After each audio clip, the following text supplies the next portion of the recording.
ఇది ఒత్తు ఖ అండి. ఖడ్గం అంటాం కదా ఆ ఖ. మాత్యంతికం తా కింద యా వస్తుంది. మాత్యంతికం యత్తత్ తా కింద యాకి తాని జాయిన్ చేసి చెప్పాలి. యత్తత్ ఆ తా కూడా వినిపించాలి. తాకి పొల్లు పెట్టినప్పుడు యూజువల్ గా వదిలేస్తూ ఉంటారు. యత్తత్ అని చెప్పి ప్లెయిన్ గా అలా తా లాస్ట్ లో వినిపించదు ఫాస్ట్ గా చెప్పినప్పుడు. అలా కాకుండా ఆ అక్షరం కూడా వినిపించేటట్టు చెప్పాలి. యత్తత్. సుఖమాత్యంతికం యత్తత్. సుఖమాత్యంతికం యత్తత్. సుఖమాత్యంతికం యత్తత్. సుఖమాత్యంతికం యత్తత్. బుద్ధిగ్రాహ్యమతీంద్రియం. బుద్ధి భూకి దాన్ని జాయిన్ చేసి చెప్పాలి. దా కింద దావత్తు మహాప్రాణం ఉందండి. అలాగే తర్వాత గా కింద రకారం. బుద్ధిగ్రాహ్య. బుద్ధిగ్రాహ్య అని ప్లెయిన్ గా కాకుండా రకారం ఉన్నప్పుడు ముందు అక్షరాన్ని కలుపుకొని చెప్తే క్లియర్ గా వినిపిస్తుంది. అలాగే హా కింద యావత్తు కూడా క్లియర్ గా వినిపించాలి. బుద్ధిగ్రాహ్య అలా రావాలి. మతీంద్రియం దా కింద రకారం. బుద్ధిగ్రాహ్యమతీంద్రియం. బుద్ధిగ్రాహ్యమతీంద్రియం. బుద్ధిగ్రాహ్యమతీంద్రియం. బుద్ధిగ్రాహ్యమతీంద్రియం. వేత్తి యత్ర న చైవాయం. వేత్తి వేత్తి అనేయకూడదు. వేత్తి తా కింద తావొత్తుంది కాబట్టి వేకి తాని జాయిన్ చేసి చెప్తేనే ఆ తా కింద తావొత్తు క్లియర్ గా వినిపిస్తుంది. వేత్తి యత్రన యాకి తాని జాయిన్ చేసి చెప్పాలి. యత్రన చైవాయం చా ప్లస్ ఐ చై చైవాయం. వేత్తి యత్రన చైవాయం. వేత్తి యత్ర న చైవాయం. వేత్తి యత్ర న చైవాయం. వేత్తి యత్ర న చైవాయం. స్థితశ్చలతి తత్వతః. ఇక్కడ చూడండి సా కింద థా ఒత్తు ఒత్తు థా టీహెచ్ఏ థా. స్థితష్ అని తీసుకోవాలి. శంకరాషాకి పొల్లు పెడతాం. తర్వాత చ ప్లేన్ చ. స్థితశ్చలతి తత్వతః. తా కింద తావొత్తు వావొత్తు రెండు ఉన్నాయి. అందుకని ఫస్ట్ తాకి తత్ అని యాడ్ చేసుకొని తత్వతః. తత్వతః అని ప్లేన్ గా కాకుండా తత్వతః అని చెప్పాలి. స్థితశ్చలతి తత్వతః. స్థితశ్చలతి తత్వతః. స్థితశ్చలతి తత్వతః. స్థితశ్చలతి తత్వతః. సుఖమాత్యంతికం యత్తత్. బుద్ధిగ్రాహ్యమతీంద్రియం. సుఖమాత్యంతికం యత్తత్. బుద్ధిగ్రాహ్యమతీంద్రియం. సుఖమాత్యంతికం యత్తత్. బుద్ధిగ్రాహ్యమతీంద్రియం. సుఖమాత్యంతికం యత్తత్. బుద్ధిగ్రాహ్యమతీంద్రియం. వేత్తి యత్ర న చైవాయం. స్థితశ్చలతి తత్వతః. వేత్తి యత్ర న చైవాయం. స్థితశ్చలతి తత్వతః. వేత్తి యత్ర న చైవాయం. స్థితశ్చలతి తత్వతః. వేత్తి యత్ర న చైవాయం. స్థితశ్చలతి తత్వతః. సుఖమాత్యంతికం యత్తత్. బుద్ధిగ్రాహ్యమతీంద్రియం. వేత్తి యత్ర న చైవాయం. స్థితశ్చలతి తత్వతః. సుఖమాత్యంతికం యత్తత్. బుద్ధిగ్రాహ్యమతీంద్రియం. వేత్తి యత్ర న చైవాయం. స్థితశ్చలతి తత్వతః. సుఖమాత్యంతికం యత్తత్. బుద్ధిగ్రాహ్యమతీంద్రియం. వేత్తి యత్ర న చైవాయం. స్థితశ్చలతి తత్వతః. సుఖమాత్యంతికం యత్తత్. బుద్ధిగ్రాహ్యమతీంద్రియం. వేత్తి యత్ర న చైవాయం. స్థితశ్చలతి తత్వతః. సుఖమాత్యంతికం యత్తత్ బుద్ధిగ్రాహ్యమతీంద్రియం వేత్తి యత్ర న చైవాయం స్థితశ్చలతి తత్వతః సుఖమాత్యంతికం యత్తత్ బుద్ధిగ్రాహ్యమతీంద్రియం వేత్తి యత్ర న చైవాయం స్థితశ్చలతి తత్వతః సుఖమాత్యంతికం యత్తత్ బుద్ధిగ్రాహ్యమతీంద్రియం వేత్తి యత్ర న చైవాయం స్థితశ్చలతి తత్వతః సుఖమాత్యంతికం యత్తత్ బుద్ధిగ్రాహ్యమతీంద్రియం వేత్తి యత్ర న చైవాయం స్థితశ్చలతి తత్వతః సుఖమాత్యంతికం యత్తత్ బుద్ధిగ్రాహ్యమతీంద్రియం వేత్తి యత్ర న చైవాయం స్థితశ్చలతి తత్వతః. జయగురుదత్తు. 22వ శ్లోకం, శ్లోక నెంబర్ 22. యం లబ్ధ్వా చాపరం లాభం. యం ఇంగ్లీష్ లెటర్ ఎం లాగా చెప్పేయచ్చు. యం లబ్ధ్వా, లాకి బాని జాయిన్ చేసి లబ్ ధ్వా, దాకి మహాప్రాణం ఉందండి గమనించండి. బా కింద దావొత్తు వావొత్తు రెండు ఉన్నాయి, దాకి మహాప్రాణం కూడా ఉంది గమనించండి. లబ్ధ్వా చాపరం లాభం, లాభంలో బాకి మహాప్రాణం ఉంది గమనించండి. యం లబ్ధ్వా చాపరం లాభం. యం లబ్ధ్వా చాపరం లాభం. యం లబ్ధ్వా చాపరం లాభం. యం లబ్ధ్వా చాపరం లాభం. ఒకసారి లీవ్ అయ్యి వస్తారా షెడ్యూల్ గారు? కొంచెం సిగ్నల్ మధ్యలో కట్ అవుతుంది. ఒకసారి లీవ్ జాయిన్ అవ్వ. Okay ma'am.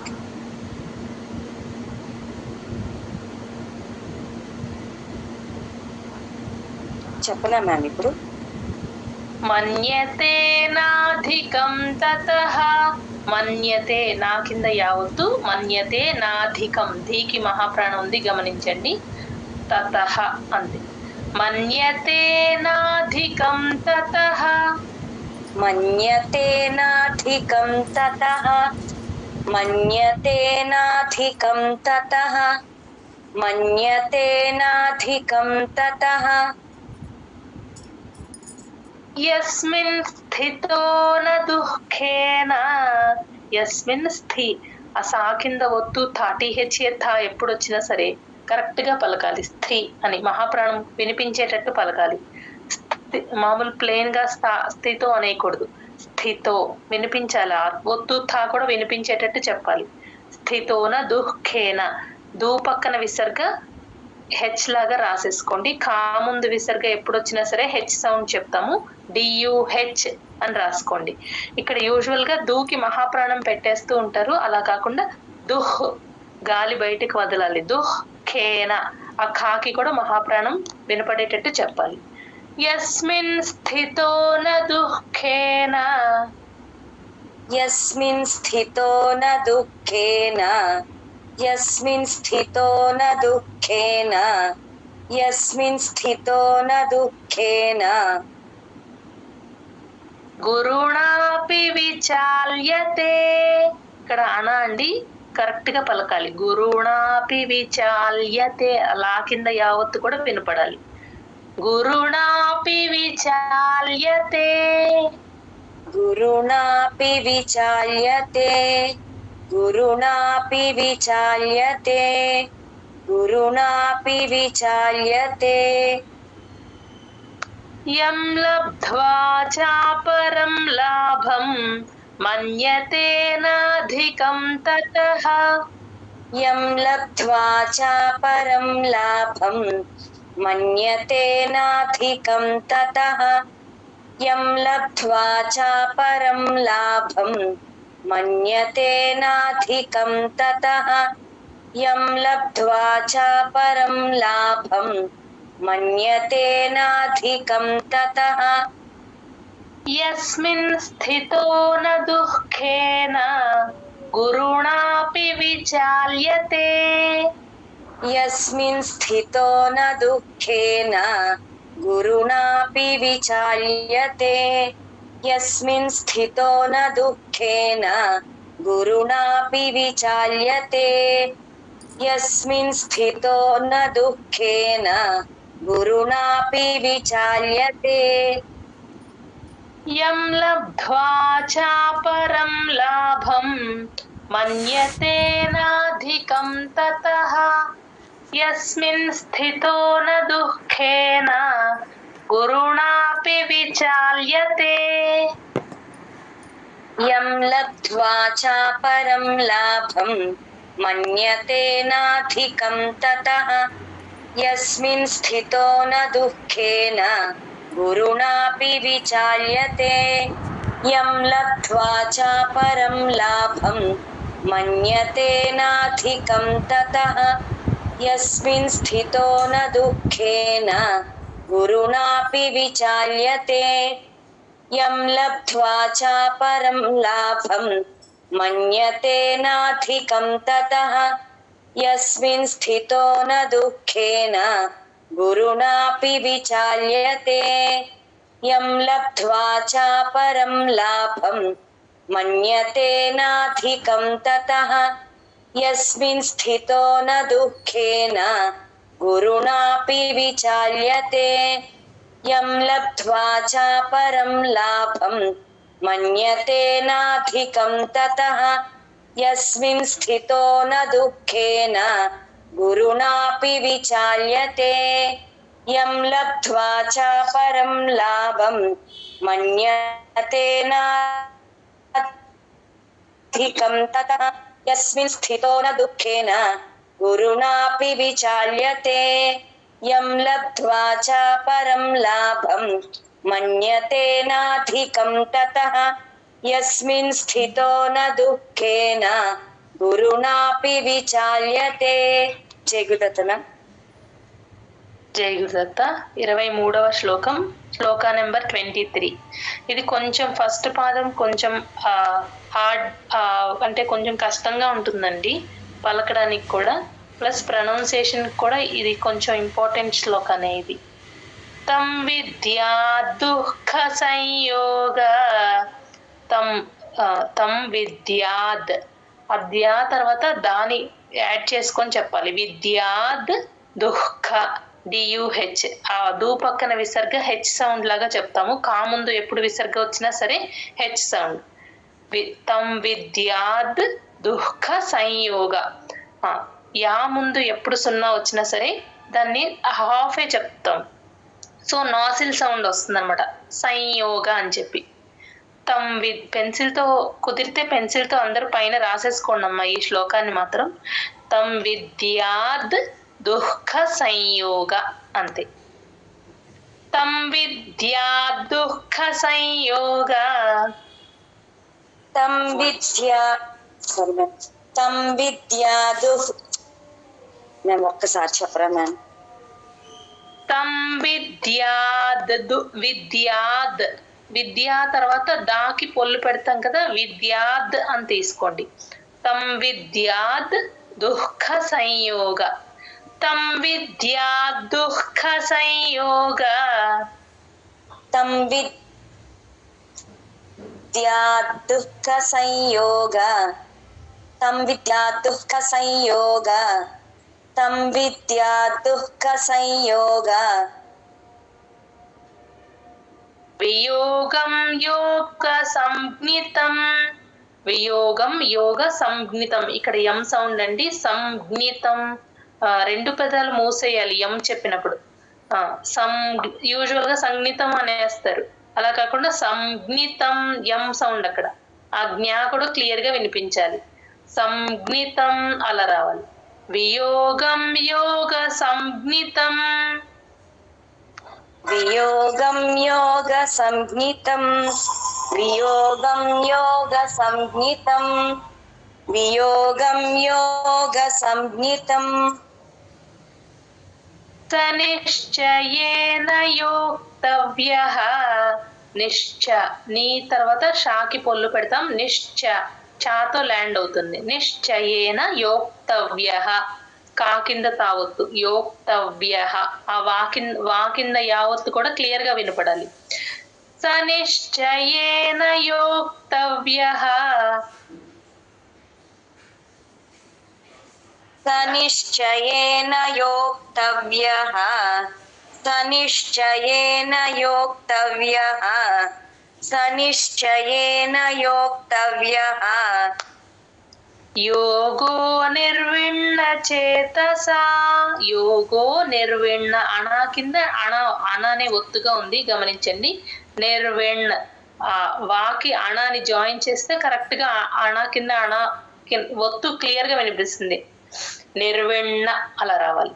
నిర్విణ్ణ చేతసా. ఆ సాకి కూడా దీర్ఘం ఉంది. యూజువల్ గా ఎండింగ్ దీర్ఘాలు ఎప్పుడు వచ్చినా కొంచెం కట్ చేస్తూ ఉంటారు, అది చూసుకోండి. ఎక్కడ దీర్ఘం ఉందో అక్కడే పెట్టాలి, అదర్వైజ్ దీర్ఘాన్ని కట్ చేసే చెప్పాలి. యోగో నిర్విణ్ణ చేతసా. యోగో నిర్విణ్ణ చేతసా. యోగో నిర్విణ్ణ చేతసా. యోగో నిర్విణ్ణ చేతసా. తం విద్యా దుఃఖ సంయోగ వియోగం యోగ సంజ్ఞితం. తం విద్యా దుఃఖ సంయోగ వియోగం యోగ సంజ్ఞితం. తం విద్యా. మ్యామ్ వినిపించట్లేదు మ్యామ్, తప్పు చెప్పాను. తం విద్యాద్ అక్కడ దా కింద దావొత్తుంది కదమ్మా, దావొత్తు వినిపించాలి, అలాని మహాప్రాణం పెట్టకూడదు. తం విద్యాద్ దుఃఖ విద్యాద్ అని యాడ్ చేసుకుని వెంటనే దూ తీసుకున్నారనుకోండి, దా కింద దావొత్తు వినిపిస్తుంది. మీరు ప్లెయిన్ గా చెప్పండి, ఒకసారి మళ్ళీ చెప్పండి. తం విద్యా దుఃఖ సంయోగ. కరెక్ట్ అమ్మా. వియోగం యోగ సంజ్ఞితం. తం విద్యా దుఃఖ సంయోగ వియోగం యోగ సంజ్ఞితం. తం విద్యా దుఃఖ సంయోగ వియోగం యోగ సంజ్ఞితం.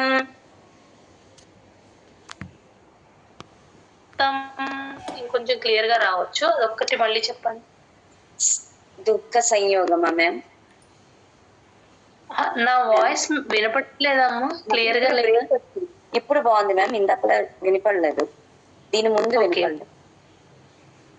నార్మల్ గా కూడా బ్రేక్ అవుతుందా మధ్యలో? లేదు మ్యామ్, లేదు మ్యామ్. ఓకే, సిగ్నల్ ఏదైనా ప్రాబ్లం చెప్పండి ఒకసారి నాకు.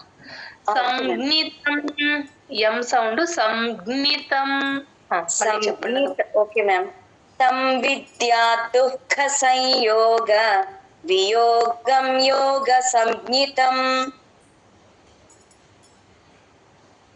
సనిశ్చయేన యోక్తవ్యః యోగో నిర్విణ్ణ చేతసా. సనిశ్చయేన యోక్తవ్యః యోగో నిర్విణ్ణ చేతసా. సనిశ్చయేన యోక్తవ్యః యోగో నిర్విణ్ణ చేతసా. సనిశ్చయేన యోక్తవ్యః యోగో నిర్విణ్ణ చేతసా. తం విద్యా దుఃఖ సంయోగ వియోగం యోగ సంజ్ఞితం. సనిశ్చయేన యోక్తవ్యః యోగో నిర్విణ్ణ చేతసా. తం విద్యా దుఃఖ సంయోగ వియోగం యోగ సంజ్ఞితం. సనిశ్చయేన యోక్తవ్యః యోగో నిర్విణ్ణ చేతసా. తం విద్యా దుఃఖ సంయోగ వియోగం యోగ సంజ్ఞితం. సనిశ్చయేన యోక్తవ్యః యోగో నిర్విణ్ణ చేతసా. తం విద్యా దుఃఖ సంయోగ వియోగం యోగ సంజ్ఞితం. సనిశ్చయేన యోక్తవ్యః యోగో నిర్విణ్ణ చేతసా. తం విద్యా దుఃఖ సంయోగ వియోగం యోగ సంజ్ఞితం. సనిశ్చయేన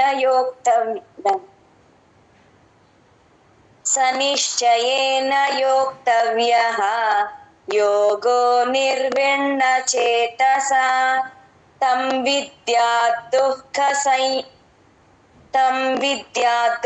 సంయోగ వియోగం యోగ సంజ్ఞితం సనిశ్చయేన యోక్తవ్యః యోగో నిర్విణ్ణ చేతసా తం విద్యాత్ దుఃఖ సంయోగ వియోగం యోగ సంజ్ఞితం సనిశ్చయేన యోక్తవ్యః యోగో నిర్విణ్ణ చేతసా తం విద్యాత్ దుఃఖ సంయోగ. ఒక్క నిమిషం, డిస్టర్బెన్స్ వస్తుందమ్మా, కొంచెం చూసుకో. అలాగే తం విద్యా దుఃఖ, అది మధ్య మధ్యలో దాకిన దావత్తు మిస్ అవుతుందమ్మా, ఒక్కసారి అది కూడా మళ్ళీ ఒకసారి చెప్పండి. సారీ మ్యామ్, అంటే ఫోన్ ఆన్ చేసి వచ్చారు మా అత్తగారు, అందుకే డిస్టర్బెన్స్ వచ్చింది మ్యామ్. సారీ మ్యామ్, మళ్ళీ చెప్తాను మ్యామ్. తం విద్యా దుఃఖ సంయోగ వియోగం యోగ సంజ్ఞితం సనిశ్చయేన యోక్తవ్యః యోగో నిర్విణ్ణ చేతసా తం విద్యాత్ దుఃఖ సంయోగ వియోగం యోగ సంజ్ఞితం సనిశ్చయేన యోక్తవ్యః యోగో నిర్విణ్ణ చేతసా తం విద్యాత్ దుఃఖ సంయోగ వియోగం యోగ సంజ్ఞితం సనిశ్చయేన యోక్తవ్యః యోగో నిర్విణ్ణ చేతసా. ఇప్పుడు ఓకేనా మ్యామ్? ఓకే అమ్మా, జయగుదత్త. జయగుదత్త మ్యామ్. విద్యా దుఃఖ, అది అందరూ చూసుకోండి, ఆ దా కింద దావత్తు వినిపించాలి, ప్లెయిన్ గా చెప్పకూడదు. తం విద్యాద్ అని తీసుకుని ఒక్క సెకండ్ ఆపితేనే మీకు దా కింద దావత్తు వినిపిస్తుంది. జయగుదత్త. 24th శ్లోక, 24వ శ్లోకం. సంకల్ప ప్రభవాన్ కామాన్.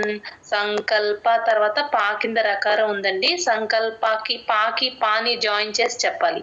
సంకల్ప ప్రభవాన్, ఆ పా కింద రకారం ఎప్పుడు వచ్చినా సరే 2 లిప్స్ లోపల వైపుకి క్లోజ్ చేస్తే మీకు కరెక్ట్ గా పా కింద రకారం వినిపిస్తుంది. ప్రభవాన్, భాకి మహాప్రాణం ఉంది, గమనించండి. సంకల్ప ప్రభవాన్ కామాన్. సంకల్ప ప్రభవాన్ కామాన్. సంకల్ప ప్రభవాన్ కామాన్. సంకల్ప ప్రభవాన్ కామాన్. త్యక్త్వా సర్వానశేషతః. త్యక్త్వా, కా కింద తావొత్తు వావొత్తు 2 ఉన్నాయి, గమనించండి. ఇక్కడ త్యక్ త్వా పైన పెన్సిల్ తో రాసేసుకోండి, త్యక్ త్వా అని. సర్వా నస్సే, అక్కడ చూడండి నా తర్వాత 2 షాలు ఉన్నాయి. ఫస్ట్ ది శంకరాష షా, నెక్స్ట్ ది షణ్ముఖ షా. రెండిటికి డిఫరెన్స్ చూపించాలి పక్క పక్కన ఉన్నప్పుడు. సర్వా నశేషతః, నశేషతః, అలా డిఫరెన్స్ రెండిటికి వినపడే, అంటే మనం చెప్పినప్పుడు రెండిటికి, ఆ షాకి ఈ షాకి రెండిటికి డిఫరెన్స్ అయితే ఖచ్చితంగా వినపడేటట్టు నేర్చుకోండి. అందరూ ఈ ముద్దషాని యూజువల్ గా చాలా మంది మిస్ చేస్తున్నారు. అలా కాకుండా స్టార్టింగ్ లోనే ఉన్నారు కాబట్టి 6th చాప్టర్ లో కొంచెం ప్రాక్టీస్ చేసుకోండి అందరూ. త్యక్త్వా సర్వానశేషతః.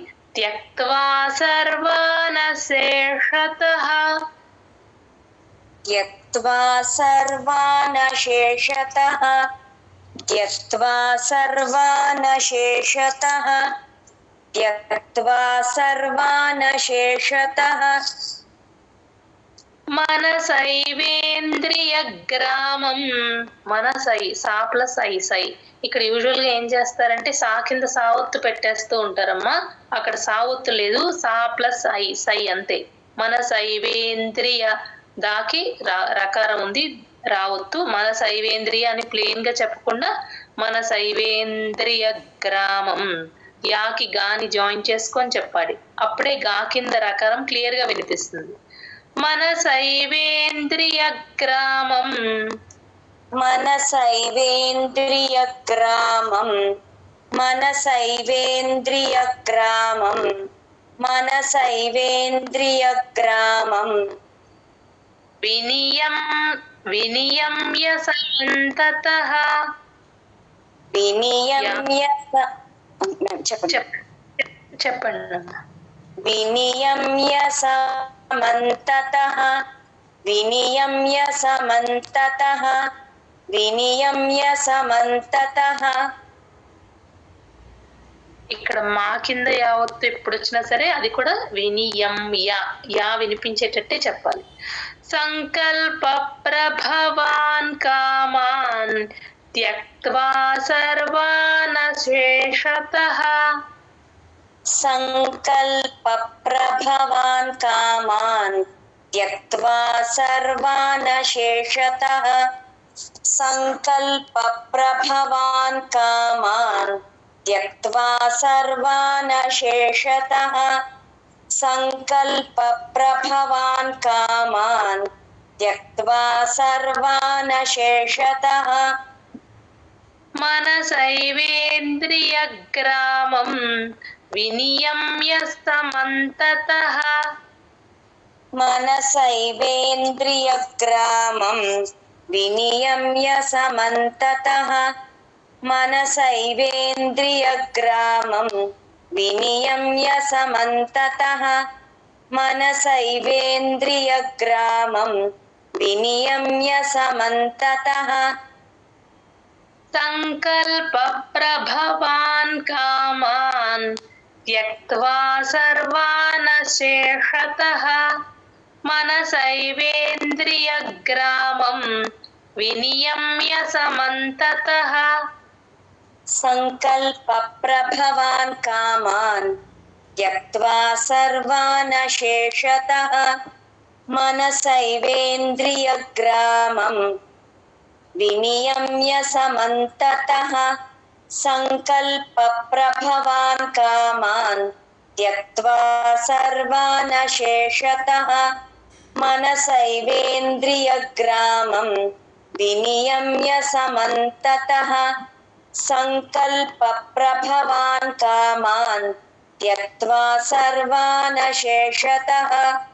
మనసైవేంద్రియగ్రామం వినియమ్య సమంతతః. సంకల్ప ప్రభవాన్ కామాన్ త్యక్త్వా సర్వాన్ శేషతః.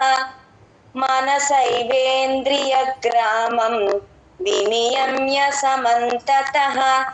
సంకల్ప ప్రభవాన్ కామాన్ త్యక్త్వా సర్వాన్ శేషతః. మనసైవేంద్రియగ్రామం వినియమ్య సమంతతః. సంకల్ప ప్రభవాన్ కామాన్ త్యక్త్వా సర్వాన్ శేషతః. మనసైవేంద్రియగ్రామం వినియమ్య సమంతతః. సంకల్ప ప్రభవాన్ కామాన్ త్యక్త్వా సర్వాన్ శేషతః. మనసైవేంద్రియగ్రామం వినియమ్య సమంతతః. జీవితత్నం 25వ శ్లోకం, శ్లోక నెంబర్ 25. శనైరుపరమేత్.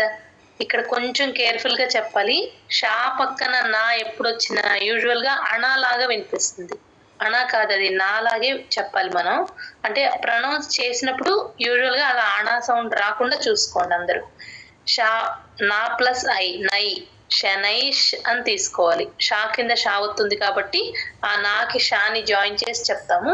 శనైష్ శనైరు పరమేత్ అంతే. శనైష్ శనైరు పరమేత్.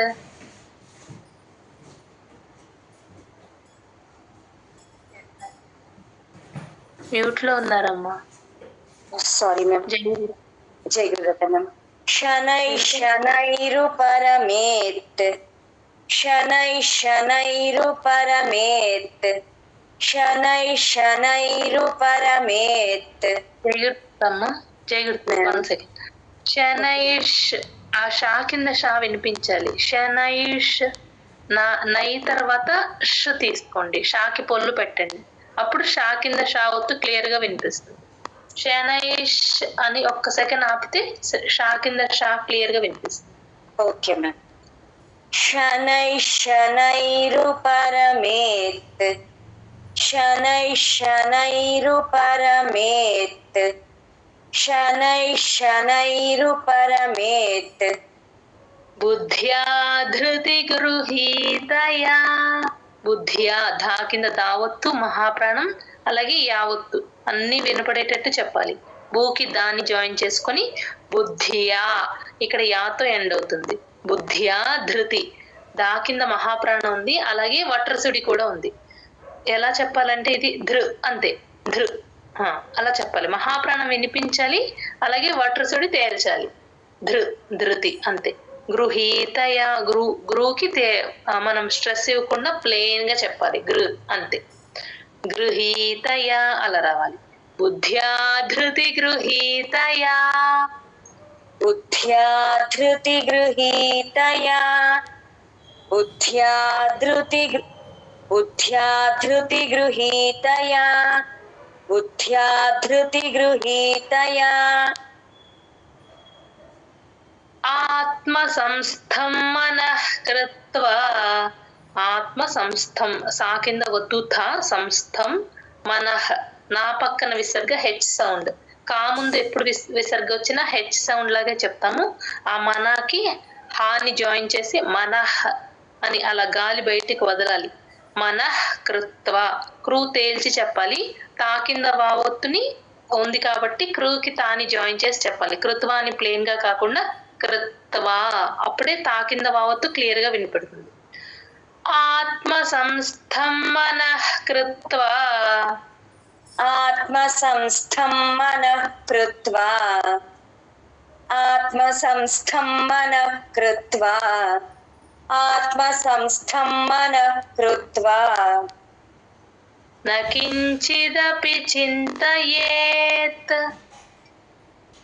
న కించిదపి చింతయేత్ న కించిదపి చింతయేత్ న కించిదపి చింతయేత్.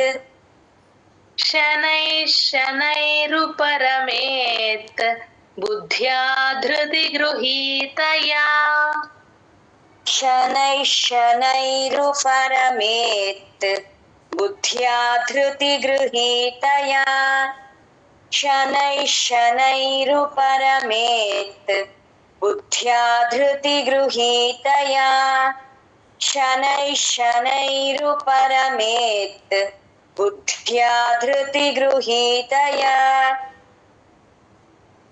ఆత్మ సంస్థం మనః కృత్వా న కించిదపి చింతయేత్. ఆత్మ సంస్థం మనః కృత్వా న కించిదపి చింతయేత్ ఆత్మ సంస్థం మనః కృత్వా న కించిదపి చింతయేత్ ఆత్మ సంస్థం మనః కృత్వా న కించిదపి చింతయేత్. శనైశ్శనైరుపరమేత్ బుద్ధ్యా ధృతి గృహీతయా ఆత్మ సంస్థం మనః కృత్వా న కించిదపి చింతయేత్. శనైశ్శనైరుపరమేత్ బుద్ధ్యా ధృతి గృహీతయా ఆత్మ సంస్థం మనః కృత్వా న కించిదపి చింతయేత్. శనైశ్శనైరుపరమేత్ బుద్ధ్యా ధృతి గృహీతయా ఆత్మ సంస్థం మనః కృత్వా న కించిదపి చింతయేత్. శనైశ్శనైరుపరమేత్ బుద్ధ్యా ధృతి గృహీతయా ఆత్మ సంస్థం మనః కృత్వా న కించిదపి చింతయేత్. శనైశ్శనైరుపరమేత్ బుద్ధ్యా ధృతి గృహీతయా ఆత్మ సంస్థం మనః కృత్వా న కించిదపి చింతయేత్. शनैः शनैरुपरमेत् बुद्ध्या धृतिगृहीतया आत्मसंस्थं मनः कृत्वा न किञ्चिदपि चिन्तयेत् शनैः शनैरुपरमेत् बुद्ध्या धृतिगृहीतया आत्मसंस्थं मनः कृत्वा न किञ्चिदपि चिन्तयेत् शनैः शनैरुपरमेत् बुद्ध्या धृतिगृहीतया आत्मसंस्थं मनः कृत्वा न किञ्चिदपि चिन्तयेत्. 26వ శ్లోకం, శ్లోక నెంబర్ 26. యతో యతో నిశ్చరతి, ఇది యాగుణింతల్లో యానేనండి. యతో యతో నిశ్చరతి, నిష్ నీకి షాని జాయిన్ చేసుకుంటాం. నిష్ చరతి, చాతో ల్యాండ్ అవుతుంది. ఇక్కడ షా కింద చా ఎప్పుడు వచ్చినా సరే క్లియర్ గా వినపడేటట్టు చెప్పాలి. నిష్ చరతి అంతే. యతో యతో నిశ్చరతి అంతే. తీకి దీర్ఘం లేదు, కొంచెం కేర్ఫుల్ గా చెప్పాలి. యతో యతో నిశ్చరతి, యతో యతో నిశ్చరతి, యతో యతో నిశ్చరతి. మనశ్చంచలమస్థిరం, ఇక్కడ కూడా అంతే. మనష్ అనాకి శంకరాశాని జాయిన్ చేసుకుంటాం. మనష్ అంతే, షాకి పొల్లు పెడతాం. మనష్ అంతే. మనష్ చంచల. ఇక్కడ యూజువల్ గా చేసే మిస్టేక్ ఏంటంటే చాకి ఏత్వం పెట్టేస్తారు, చే అని చెప్పేస్తారు. చెంచల అని చెప్తారు. చే అనకూడదు. చా ప్లస్ ఆ, చా అంతే. చంచల అంతే. మనశ్చంచలమస్థిరం, మస్థిరంలో సా కింద ఒత్తు థా ఉంది, గమనించండి. చెప్పండి. మనశ్చంచలమస్థిరం, మనశ్చంచలమస్థిరం, మనశ్చంచలమస్థిరం. తతస్తతో నియమ్యైతత్, తతస్తతో సా కింద తావొత్తది, అందుకని తతస్ అని తీసుకుంటాం. తతస్ తతో పెన్సిల్ తో పైన రాసేసుకోండి. తతస్ తతో నియమ్యైతత్. మా కింద ఐత్వం అది అది చూడండి. తతస్తతలో సా కింద తావొత్తుంది, అది తావొత్తు. మాకి ఇటువైపు ఉంది ఐత్వం. ఆ రెండు డిఫరెన్స్ ఒక్కసారి అందరూ కొంచెం గమనించుకోండి. నియమ్యైతత్, మా plus I, my plus yeah ఒత్తు కూడా వినిపించాలి. నియమ్యై అన్ని వినపడేటట్టు చెప్పాలి. నియమ్యైతత్, ఆ లాస్ట్ లో తత్ కూడా వినిపించాలి. తతస్తతో నియమ్యైతత్, తతస్తతో నియమ్యైతత్, తతస్తతో నియమ్యైతత్, తతస్తతో నియమ్యైతత్. ఆత్మన్యేవ వశం నయేత్. ఆత్మ, ఇక్కడ ఆత్మ ఎప్పుడు వచ్చినా మనం ఫస్ట్ నుంచి చెప్పుకుంటున్నాం కదా ఈ చాప్టర్ స్టార్టింగ్ నుంచి. ఆత్మ తాకి మాని జాయిన్ చేస్తే చెప్పాలి. ఆత్మ అనేకూడదు ప్లేన్ గా. ఆత్మన్యేవ, నా కింద యావద్దు. ఆత్మన్యేవ అలా రావాలి. ఆత్మన్యేవ వశం నయేత్. ఆత్మన్యేవ వశం నయేత్, ఆత్మన్యేవ వశం నయేత్, ఆత్మన్యేవ వశం నయేత్. యతో యతో నిశ్చరతి మనశ్చంచలమస్థిరం, యతో యతో నిశ్చరతి మనశ్చంచలమస్థిరం, యతో యతో నిశ్చరతి మనశ్చంచలమస్థిరం, యతో యతో నిశ్చరతి మనశ్చంచలమస్థిరం. తతస్తతో నియమ్యైతత్ ఆత్మన్యేవ వశం నయేత్. తతస్తతో నియమ్యైతత్ ఆత్మన్యేవ వశం నయేత్. ततस्ततो नियम्यैतत् आत्मन्येव वशं नयेत् ततस्ततो नियम्यैतत् आत्मन्येव वशं नयेत्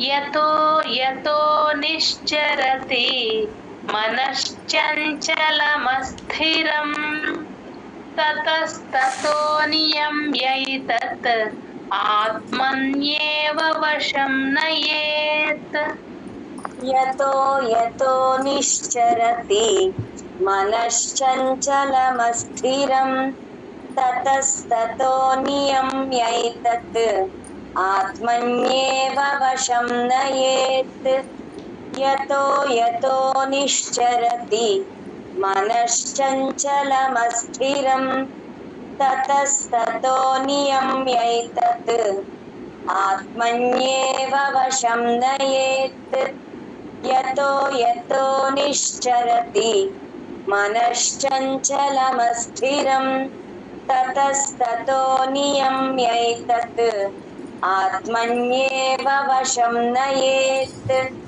यतो यतो निश्चरति मनश्चञ्चलमस्थिरं ततस्ततो नियम्यैतत् आत्मन्येव वशं नयेत् यतो यतो निश्चरति मनश्चञ्चलमस्थिरं ततस्ततो नियम्यैतत् आत्मन्येव वशं नयेत् यतो यतो निश्चरति मनश्चञ्चलमस्थिरं